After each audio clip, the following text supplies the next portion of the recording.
유튜브를 좀 촬영을 해보려고 하는데요. 오늘은 시계 유튜브 재밌는 주제로 진행을 해보려고 합니다. 바로 800만원짜리 이 롤렉스, 물론 엔트리 모델이지만 오이스터 퍼페추얼 34mm 롤렉스 시계와 그리고 10만원짜리 카시오 클래식한 디자인의 모델명은 MTP 1240T 1A 이 두 시계의 모델을 좀 간단하게 재밌게 좀 비교를 해보려고 하고, 저는 실제로 시계 전문가는 아니지만 이 시계를 데일리로 굉장히 두 시계 다 번갈아 가면서 많이 착용을 하고 있기 때문에, 제 전체 많은 시계 중에 굉장히 손이 많이 가는 두 시계이기 때문에 실사용자로서, 제 일반인의 시점으로서 가격을 떠나서 진짜 어떤 게 더 장단점이 있고 어떤 부분 좋고 어떤 부분은 별로인지를 한번 비교해 보도록 하겠습니다. 먼저 롤렉스 시계를 조금 보면요, 일단은 이 모델명은 오이스터 퍼페추얼 34입니다. 요거는 전체 롤렉스 라인업에서 가장 저렴한 버전이고요, 가장 엔트리 모델이고요. 당연히 안에 그 날짜 창도 없고 되게 심플한 디자인이고, 그리고 공홈에서는 800만원 정도, 그러니까 매장 가서 사면 800만원 정도 지금은 하는 것 같아요. 근데 이제 리셀가는 조금 더 비싼 걸로 알고 있습니다. 그래서 이 사이즈는 뭐 1000만원 이상도 중고 거래가 되는 것 같기도 하고, 뭐 한 900, 800, 700 이렇게 거래가 되기도 하고 그렇습니다. 그래서 저는 31mm랑 33mm 결혼 예물로 맞췄고요. 정말 심플한 디자인에 모양도 둥글둥글합니다. 두께가 11.7mm예요. 그래서 두께도 그렇게 두껍지도 않고, 그리고 34mm라는 사이즈가 남자한테는 조금 작은 사이즈일 수도 있는데, 저는 손목이 정말 얇습니다. 손목이 뭐 일반적인 여자 손목보다 얇아요. 몇 센치냐면, 둘레가 이제 여러분들 둘레 재보시면 비교를 하실 수가 있는데 16cm 좀 안 돼요. 15.8cm 정도 되는 것 같아요. 제가 찾아보니까 우리나라 남자 평균 손목 둘레가 16점 초중반인 것 같아요. 그러니까 일반적인 남자 팔목보다 얇죠. 근데 이제 저는 특히 배드민턴을 치고 있는데 오른손이 뼈가 자란 건 아닌 것 같은데 오른손 손목이 조금 더 굵어졌더라고요. 몇 년을 치다 보니까. 그래서 왼손은 더 얇아요. 근데 이제 저처럼 얇은 손목에도 어느 정도 잘 어울립니다. 물론 이 34mm라는 요 사이즈가 좀 손목이 두꺼우신 분들은 좀 작게, 과하게 작게 느껴질 수 있는데, 또 다행히 요즘에 되게 작은 시계가 유행을 하더라고요. 다시 시계 트렌드를 이제 좀 보면은. 그래서 다행히 또 트렌드에 맞는 작은 시계인 것 같습니다. 그래서 저는 손목이 얇아서 개인적으로는 40mm 이상은 잘 차진 않습니다. 어렸을 땐 찼는데 약간 방패 느낌이 나기 때문에 차진 않고요. 방패 간지기 때문에. 그래서 외형은 그렇습니다. 그래서 여기 그냥 12시에 롤렉스 표시가 있고요. 얘는 당연히 기계식 무브먼트, 수동이죠. 그래서 밥을 줘야 됩니다. 근데 자주 차기 때문에 밥은 뭐 자주 주진 않고 이렇게 편하게 착용을 하고 있습니다. 착용하는 모습을 이렇게 먼저 보여드리면 이렇습니다. 일상에서도 이렇게 잘 착용을 할 수가 있고, 회사에서도 이렇게 편하게 착용을 할 수가 있고요. 아무래도 명품 느낌의 롤렉스, 명품 시계의 롤렉스, 더 비싼 시계도 있지만 그래도 일반인들한테는 롤렉스 하면 약간 명품 느낌이 있잖아요. 그 와중에서도 엔트리기 때문에 약간 소소한 전투용으로도 이렇게 많이 착용을 하고, 소소한 어떤 프리미엄을 느낄 수 있는, 명품 맛을 느낄 수 있는 그런 시계고, 요거는 또 약간 자산으로 봐도 되는 게, 롤렉스는 가격이 떨어지진 않더라고요. 공홈에서 그 가격이 계속 오르기 때문에 정말 시계를 한번 제대로 입문을 해보고 싶다, 명품을 좀 느껴보고 싶다 그러면 저는 롤렉스라는 이 브랜드의 시계, 특히 엔트리 모델은 그래도 조금 부담이 덜 하잖아요. 서브마리나 이런 거 가면은 뭐 몇천만 원인데, 그래도 1000만원대 이하로 살 수 있는 그런 엔트리 시계. 제가 알기로는 그 매장, 저도 중고로 샀거든요. 중고로 샀는데 그 매장에 살려면 줄도 서야 되고 기다려야 한다고 합니다. 그래서 중고든 매장이든 이렇게 매장에 보이면 무조건 집어 오셔야 되는 게 또 오이스 퍼페추얼이고, 지금 33일을 차고 있지만 30일, 뭐 28, 더 큰 것도 있는 걸로 알고 있어요. 사이즈가 다양하게 있는 걸로 알고 있는데 저는 딱 33mm를 착용을 했습니다. 이런 모습이고요. 자, 그 다음에 이제 같이 또 비교해 볼게. 요게 이제 카시오의 모델명이, 좀 카시오는 어렵습니다. MTP1240D1A. 워낙 시계가 많이 나와서. 자, 얘는 일단은 사이즈는 거의 비슷해요. 조금 더 다이얼은 작지만 얘가 약간 그 젠타 맛이어서 약간 클래식한 그런 느낌이어서, 여기 그 러그 길이는 조금 더 깁니다. 하지만 거의 사이즈는 비슷하고요. 브레이슬렛 사이즈는 얘가 조금 더 얇은 것 같아요. 근데 이제 물론 가격 차이가 800만 원, 얘는 제가 10만 원 언저리 10만 원 이하로 산 것 같아요. 혹시 구매하실 때 10만 원 이상이면 구매하지 마시고요. 쿠팡이나 이런 데 잘 찾아보셔서 10만 원 이하로 사시는 걸 좀 추천을 드리고, 제가 얘는 따로 리뷰한 영상도 있습니다. 예, 근데 너무 많이 잘 차고 있어가지고. 그래서 요 둘은 일단은 당연히 롤렉스가 훨씬 묵직하고요. 하지만 얘는 쿼츠여서 당연히 훨씬 정확하고 관리가 편하고, 얘는 중간중간에 돌려줘야 되고, 그리고 몇 년 지나면 이제 오버홀이라고 돈을 들여서 안에도 청소를 해줘야 되고, 당연히 그냥 상식적으로는 이게 훨씬 편하고 좋고 관리도 좋지만 저렴하고, 얘는 이제 그냥 어떤 액세서리의 그런 개념으로, 시계를 좋아하는 개념으로 다가온다면 당연히 디자인은 얘가 더 예쁘고요. 나갈 때 뭔가 얘가 더 보여주고 싶은 마음이 있습니다, 롤렉스가. 근데 그렇다고 얘가 안 이쁜 건 아니거든요. 얘는 일단은, 얘는 아까 11점 비교를 해보면 그 두께가 11.7인데 얘는 더 얇아요. 얘는 8.9입니다. 두께가 보시면 이렇게 비교를 할까요? 보시면 이렇게 되나? 네. 위에 게 네. 위에 게 카시오고 아래 게 롤렉스입니다. 이렇게 해야겠구나. 위에 게 카시오, 아래 게 롤렉스. 얘가 8.9로 훨씬 더 얇고 가볍다고 했잖아요. 그리고 얘는 날짜 창도 있습니다. 네.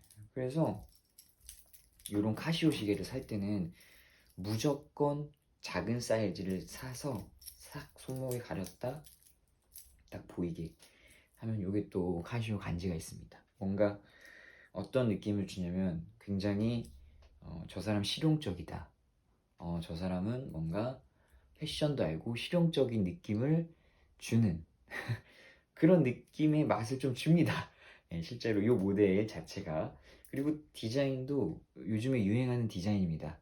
사이즈도 작고 무난하고, 그래서 더 무난하게 제가 블랙 다이얼로 이렇게 색깔을 했고요. 제가 알기로는 이 같은 디자인으로 파란색도 있는 걸로 알고 있고, 이거의 후속작이 또 되게 더 클래식하게, 더 예전 젠타 맛으로 다양한 색깔로 나와서 저도 구매를 했습니다.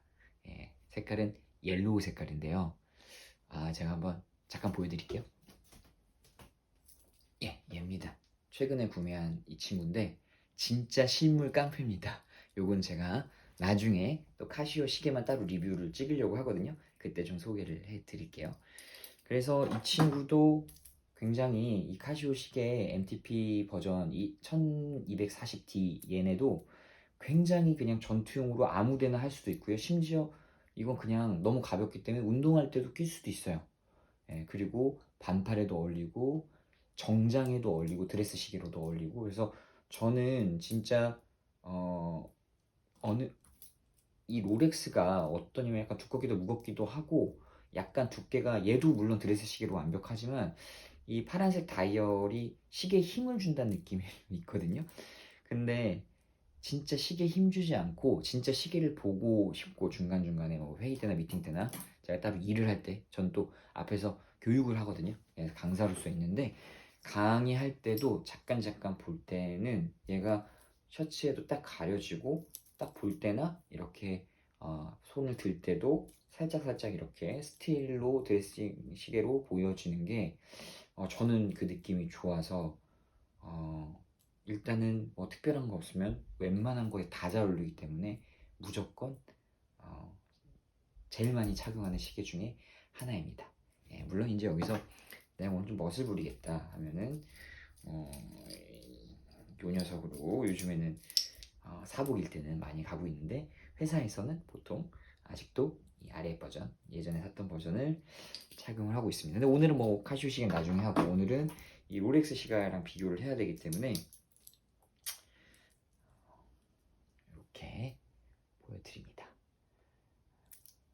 그 장단점은 명확하죠. 사실은 여기의 장점은 가격이라는 거. 카시오의 장점은 가격. 디자인이나 뭐 마감새나 기능이나 이런 것들은 당연히 80배 차이 가격인데 그게 장점인 거죠. 예, 80배 차이 가격인데 저는 둘 다 손이 자주 간다. 둘 다 너무 예쁘다. 이렇게 볼 수 있고요. 아래쪽은 이렇게 로고가 되어 있고요. 이 롤렉스 같은 경우에는 다이얼이 더 뭔가 반짝거리고 고급스러운 느낌이 있고요. 그리고 이 카시오 같은 경우에는 기스도 많이 나고 고급감은 떨어지지만 대체적으로 밸런스가 좋다. 그리고 그냥 경험해보기도 부담없는 가격이 있습니다. 제가 이 얇은 손목에 올려놓으면은 이런 느낌입니다. 여러분들이 영상을 보거나 다른 롤렉스를 찾아보셔서 롤렉스 살래! 뭐 이렇게는 어렵잖아요. 근데 시계에 관심이 있으면 이 카시오 이 디자인 한번 사볼래 하면 제 다른 요 또 카시오 리뷰 영상도 같이 보시면서 구매해서 한번 느껴보시는 것도 이 맛을 추천해 드립니다. 절대 후회하지 않습니다. 이런 것도 좀 얘기하면 좋을 것 같아요. 카시오 같은 경우는 부담이 없잖아요. 그래서 제가 시계 약도 쿼츠잖아요. 직접 갈고 시계 줄도 제가 다 줄였어요. 인터넷 보고. 중국 요즘 테무나 알리에서 시계 줄이기, 약 갈기 그 세트 5,000원, 만원이면 사거든요. 그걸로 충분히 여러분들도 관심만 있으면 혼자서 갈 수 있는 그런 거고, 롤렉스 같은 경우는 시계를 줄이려고 매장을 갔습니다. 예, 함부로 줄일 수 없기 때문에 시계를 줄이려고 중고를 산 다음에 매장을 가서 증명서를 보여주고 시계를 줄이고 서비스를 받고 와야 되는 그런 겁니다. 근데 요거는 뭐 자기가 좋아하는 롤렉스든 오메가든 하나의 비싼 시계는 그냥 목표로 있으면 좋잖아요. 저처럼 뭐 예물로 하시거나 아니면은 그 하나 좀 장만을 하는 거로 목표로 두면 좋을 것 같은데, 개인적으로 이 가격에 이거는 정말 시계를 좋아해야지 살 수 있는 게, 서민으로서는, 월급쟁이로서는 진짜 시계를 좋아해야지 살 수 있는 영역인 것 같아요. 명품은 롤렉스나 그 이상은 뭐 당연히 바라지도 않고 1000에서 2000, 1000 언더가 막 500 이상 되는 시계들, 몇백만 원 되는 시계들은 약간 그 영역인 것 같습니다. 저도 결국 시계가 다 50만 원대 미만 시계만 있거든요. 세이코, 카시오, 쿼츠만 있고 얘만 유일하게 오토매틱 시계입니다. 근데 사실은 그런 걸 생각하면은 저는 이런 카시오나 세이코나 뭐 시티즌이나 이런 시계들이 있거든요. G샥이나 그런 어떤 그 재밌게 시계 생활을 하고 정말 클래식한 디자인을 한번 경험해보고 이런 것들이 더 가성비 있고 더 재밌게 시계 생활을 할 수 있지 않나 싶습니다. 그런 점에서 저는 요거를 하나 살래? 앞으로 이런 시계를 사면서 재밌게 시계 생활을 할래? 그러면 저는 카시오를 선택을 할 것 같은데 그냥 나 다 모르겠고 그냥 하나 시계 제대로 사서 사골로 쭉 차고 싶다. 그러면 명품 시계 그냥 하나 빡 해놓거나 아니면은 난 좀 특별하게 하고 싶다 그러면 빈티지 명품, 빈티지 롤렉스, 빈티지 오메가. 롤렉스는 빈티지도 비싸고요. 빈티지 오메가 쪽을 요즘에 저도 막 관심 있게 보고 있거든요. 빈티지 테레비, 뻣뻣이, 고구마 이런 것들 뭔 말인지 모르시죠? 아시는 분만 아실 텐데 그런 것들로 되게 관리를 하면서 오랫동안 착용하는 것도 멋일 것 같아요. 근데 그 끝까지 아시는 분들은 물론 시계를 하나를 사진 않겠죠. 하지만 저는 그런 점에서는 또 롤렉스 하나만 꾸준히 그냥 난 모르겠고 어, 약간 금반지처럼 어, 멋도 있으면서 어느 정도 갖춰지면서 그리고 편하게 시계를 차고 싶다 그러면 그냥 롤렉스 하나 빡 사시면 감가도 없고요. 네, 어디 가서 시계 무시도 안 당하고요. 물론 시계로 무시하는 사람은 없습니다. 이 세상에 본인 스스로만 생각하는 겁니다. 그건 확실해요. 아무도 내 시계에 관심이 없다. 시계쟁이들만 쳐다본다. 알아보고 그 외엔 관심 없다. 하지만 자기 만족이죠. 시계는 완전 자기 만족의 영역이기 때문에 어떤 게 더 좋다라고 손은 못 들겠지만 그 용도에 따라서 나는 진짜 부담 없고 가성비 충이야. 나는 그러면서도 멋은 부리고 싶어. 그러면 이 카시오의 클래식한 버전 그 대신에 요즘 트렌드인 이렇게 작은 34mm 이하의 요 모델도 굉장히 추천을 드리고 네, 요즘엔 또 더 재밌게 멋을 부리고 싶다 그러면 이런 요즘에 그 티스의 PRX도 있고 완전 다 있죠. 클래식한 요 예전 젠타 맛이 뭐냐면은 예전 명품 시계에 젠타라는 디자이너가 했던 그런 시계들 명품 시계들 클래식한 시계들이 아직도 사랑을 받고 그게 또 유행이 돌아와서 옛날에 이런 클래식한 이 디자인은 오메가도 롤렉스도 세이코도 다 있는 아주 오래된 사골 클래식한 디자인이거든요, 이게. 근데 이게 또 카시오에서도 이렇게 작은 버전으로 예쁜 색깔로 이렇게 나왔다. 그래서 화려하게 입지 않으시고 그냥 남방이나 핏하게 그냥 박시한 바지나 이렇게 무채색이나 단순하게 깔끔하게 핏으로만 입으신 분들은 시계로 딱 멋을 주면 끝난다. 물론 이것보단 요게 더 멋있지만 또 요거랑 요거는 젊은 느낌이 얘도 젊지만 얘는 더 멋을 부린 느낌이 있으니까 선택의 영역이라고 생각합니다. 얘 카시오 두 개는 얘는 이제 어떤 취향의 영역이고 그래서 요 지금 카시오랑 롤렉스 비교 대상은 아니지만 또 어떻게 보면 둘 개 다 갖고 있는 입장에서는 비교 대상이고 거의 번갈아가면서 자주 차는 실제로 이거 오늘 찾고 실제로 저는 어제 이걸 찼습니다. 이 두 시계